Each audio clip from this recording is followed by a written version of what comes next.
বড় ব্যবসায়ীরা ফায়দা নিতে অন্যদের ধ্বংস করেছে মন্তব্য সিটি মেয়রের।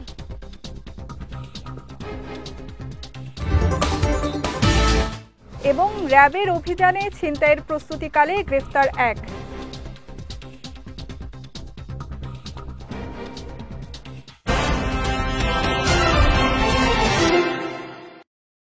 আসসালামু আলাইকুম। চট্টগ্রাম সংবাদে আমন্ত্রণ জানাচ্ছি, আমি সঙ্গীতা শাহ। শুনছিলেন শিরোনাম, এবারে বিস্তারিত। বড় ব্যবসায়ীরা নিজেদের ফায়দা নিতে গিয়ে অন্য ব্যবসায়ীদের ধ্বংস করছে বলে মন্তব্য করেছেন চট্টগ্রাম সিটি কর্পোরেশনের মেয়র ডাক্তার শাহাদাত হোসেন।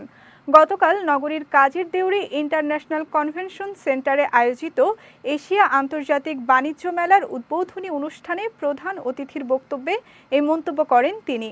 মেলায় India, Pakistan, Thailand, Nepal, Iran ও চায়না সহ দেশি বিদেশি 2 শতাধিক দোকান রয়েছে। এদিকে গতকাল থেকে শুরু হওয়া এই মেলা আগামী 1 মার্চ পর্যন্ত চলবে বলে জানিয়েছে আয়োজকরা। বাণিজ্য মেলার আয়োজক মোহাম্মদ ইসহাক মিয়ার সভাপতিত্বে অনুষ্ঠানে চট্টগ্রাম মহানগর বিএনপির সাবেক সাধারণ সম্পাদক আবুল হাশেম বক্কর, পাকিস্তানের ব্যবসায়ী আফসা মনসুর, ভারতের ব্যবসায়ী মিরাজ কাশ্মীর সহ অনেকে উপস্থিত ছিলেন।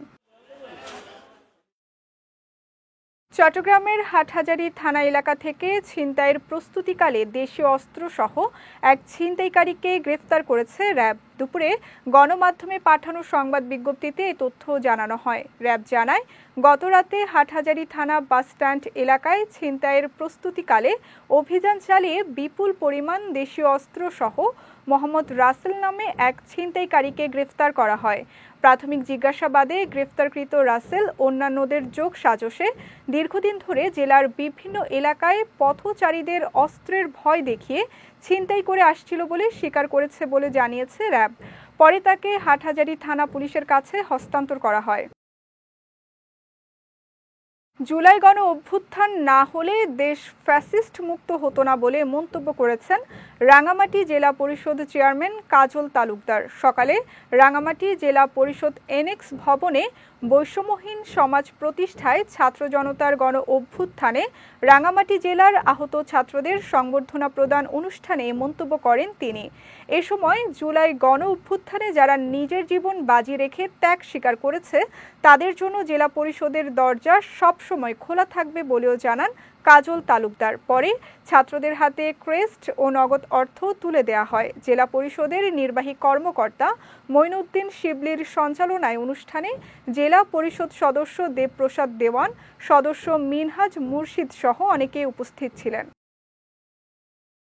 টেকনাফে অভিযান চালিয়ে 30,000 পিস ইয়াবা সহ মোহাম্মদ নূর মোস্তফা নামে এক কারবারিকে আটক করেছে বিজিবি।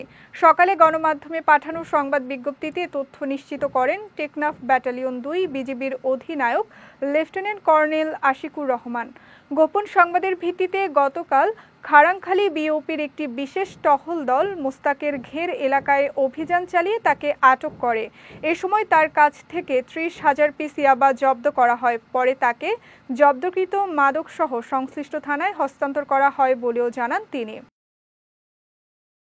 কক্সবাজারে আগামী 17 ফেব্রুয়ারি বিএনপি আয়োজিত সমাবেশের প্রস্তুতি নিয়ে সংবাদ সম্মেলন করেছে জেলা বিএনপি। সকালে জেলা বিএনপির কার্যালয়ে এই সংবাদ সম্মেলন অনুষ্ঠিত হয়। জেলা বিএনপির সভাপতি শাহজাহান চৌধুরীর সভাপতিত্বে সংবাদ সম্মেলনে বক্তব্য রাখেন বিএনপির কেন্দ্রীয় কমিটির মৎস্য বিষয়ক সম্পাদক লুৎফুর রহমান কাজল। এ সময় অনির্বাচিত সরকার কোনো সমস্যার সমাধান করতে পারে না বলে প্রথমেই বিএনপি জাতীয় নির্বাচন চায় বলে জানান তিনি। সংবাদ সম্মেলনে বিএনপি ও অঙ্গ সংগঠনের নেতাকর্মীরা উপস্থিত ছিলেন। রাঙামাটির বাঘাইছড়িতে অভিযান চালিয়ে 300 পিস ইয়াবা ও মাদক পরিবহনে ব্যবহৃত মোটরসাইকেল সহ 2 কারবারিকে আটক করেছে বিজিবি। গতকাল গোপন সংবাদের ভিত্তিতে প্রশিক্ষণ টিলা মারিশা জোনের আওতাধীন চেকপোস্টে অভিযান চালিয়ে তাদের আটক করা হয়। সকালে বিষয়টি নিশ্চিত করে বাঘাইছড়ি থানার ভারপ্রাপ্ত কর্মকর্তা মোহাম্মদ হুমায়ুন কবির জানান, তাদের বিরুদ্ধে মাদকদ্রব্য নিয়ন্ত্রণ আইনে মামলা দায়ের করে আদালতের মাধ্যমে কারাগারে পাঠানো হয়েছে। আগামী নির্বাচনকে সামনে রেখে চট্টগ্রাম 14 আসনে ডাক্তার শাহাদাত হোসেনকে প্রার্থী হিসেবে ঘোষণা করেছেন বাংলাদেশ জামায়াতে ইসলামী। গতকাল নগরীর দোহাজারীতে দক্ষিণ জেলা জামায়াত ইসলামীর উদ্যোগে আয়োজিত সমাবেশে এ ঘোষণা দেন দলটির কেন্দ্রীয় কর্ম পরিষদের সদস্য আহসান উল্লাহ। এ সময় হিন্দু, বৌদ্ধ, খ্রিস্টান সহ দেশের 18 কোটি মানুষ জামায়াতে ইসলামীকে ভোট দিতে চায় উল্লেখ করে জামায়াতে ইসলামী 300 আসনে প্রার্থী ঘোষণা করছে বলে জানান আহসান উল্লাহ। জামায়াতের দক্ষিণ জেলা আমির আনোয়ারুল আলম চৌধুরীর সভাপতিত্বে সমাবেশে কেন্দ্রীয় শুরা সদস্য জাফর সাদেক, উপজেলা আমির মাওলানা কুতুবুদ্দিন সহ অনেকে উপস্থিত ছিলেন। কক্সবাজারের সেন্ট মার্টিন থেকে 30,000 পিস ইয়াবা জব্দ করেছে কোস্টগার্ড। গতকাল গোপন সংবাদের ভিত্তিতে নীলাচল রিসোর্ট সংলগ্ন সি বিচ এলাকায় তল্লাশি চালিয়ে একটি ব্যাগ থেকে এসব ইয়াবা জব্দ করা হয়। দুপুরে কোস্টগার্ড সদর দপ্তরের মিডিয়া কর্মকর্তা লেফটেন্যান্ট কমান্ডার মোহাম্মদ সিয়ামুল হক এ তথ্য নিশ্চিত করেন। তিনি জানান, মাদকদ্রব্য উদ্ধারকালে কাউকে আটক করা সম্ভব হয়নি, তবে মাদকদ্রব্য নিয়ন্ত্রণে আগামীতেও এই অভিযান অব্যাহত থাকবে বলেও জানিয়েছেন তিনি। চট্টগ্রামে আন্তঃবিশ্ববিদ্যালয় ফুটবল টুর্নামেন্টের উদ্বোধন করা হয়েছে। সকালে নগরীর এম.এ. আজিজ স্টেডিয়ামে এর উদ্বোধন করেন চট্টগ্রাম সিটি কর্পোরেশনের সচিব আশরাফুল আমিন। এ সময় ফুটবল টুর্নামেন্ট শিক্ষার্থী ও যুব সমাজকে ক্রীড়ার প্রতি অনুপ্রাণিত করবে বলে জানান সিটি কর্পোরেশনের সচিব। এদিকে এবছর টুর্নামেন্টটি 12টি বিশ্ববিদ্যালয়ের অংশগ্রহণে আগামী 25 ফেব্রুয়ারি ফাইনালের মধ্য দিয়ে শেষ হবে বলে জানায় আয়োজকরা। এছাড়া প্রতিদিন 4টি ম্যাচ অনুষ্ঠিত হবে বলেও জানায় তারা। চট্টগ্রাম সিটি কর্পোরেশন ও Rotaract club of medical community ও পিএইচআর কমিউনিকেশন লিমিটেডের যৌথ আয়োজনে অনুষ্ঠানে বাংলাদেশ বিদ্যুৎ উন্নয়ন বোর্ডের সাবেক প্রধান প্রকৌশলী মতিউর রহমান, প্রিমিয়ার ইউনিভার্সিটির রেজিস্ট্রার মোহাম্মদ ইফতেখার মনির সহ অনেকে উপস্থিত ছিলেন। চট্টগ্রাম সিটি কর্পোরেশনে জলাবদ্ধতা প্রকল্প সহ নানান কাজে ব্যাপক অনিয়ম ও দুর্নীতি হয়েছে বলে অভিযোগ করেছেন চরশিক মেয়র ডাক্তার শাহাদাত হোসেন। শনিবার বিকেলে নগরীর লালখান বাজারের একটি কনভেনশন হলে চট্টগ্রামে কর্মরত টিভি রিপোর্টারদের আয়োজিত উন্নত চট্টগ্রামের স্বপ্ন পরিকল্পনা থেকে বাস্তবায়ন শীর্ষক সেমিনারে এই অভিযোগ করেন তিনি। বলেন, স্বজনপ্রীতি করে সিটি কর্পোরেশনের বিভিন্ন মার্কেট নামমাত্র মূল্যে ভাড়া ও লিজ দেয়া হয়েছে। এতে সরকার বিপুল পরিমাণ রাজস্ব থেকে বঞ্চিত হয়েছে। অনুষ্ঠানে চট্টগ্রামে কর্মরত বিভিন্ন টেলিভিশনের সংবাদকর্মীরা নানা নাগরিক সমস্যা ও সম্ভাবনার কথা তুলে ধরেন। দেশের পাসপোর্টে এক্সেপ্ট ইসরায়েল শব্দ পুনর্বহাল এবং পাঠ্যপুস্তকে মসজিদুল আকসা ও ফিলিস্তিনের ইতিহাস সংযুক্ত করার মাধ্যমে দেশে জায়নবাদী আগ্রাসন প্রতিহত করার দাবি জানিয়েছেন ইন্তিফাদা ফাউন্ডেশন।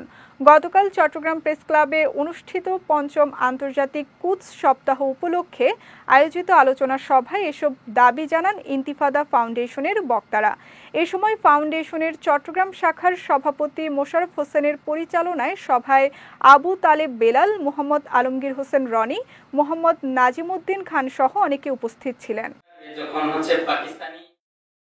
চট্টগ্রাম সংবাদ শেষ করার আগে শিরোনামগুলো দেখে নিচ্ছি আরও একবার।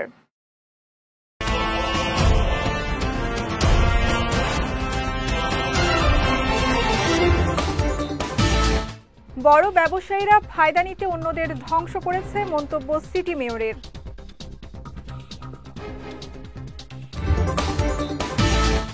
এবং র্যাবের অভিযানে ছিনতাইয়ের প্রস্তুতিকালে গ্রেফতার এক।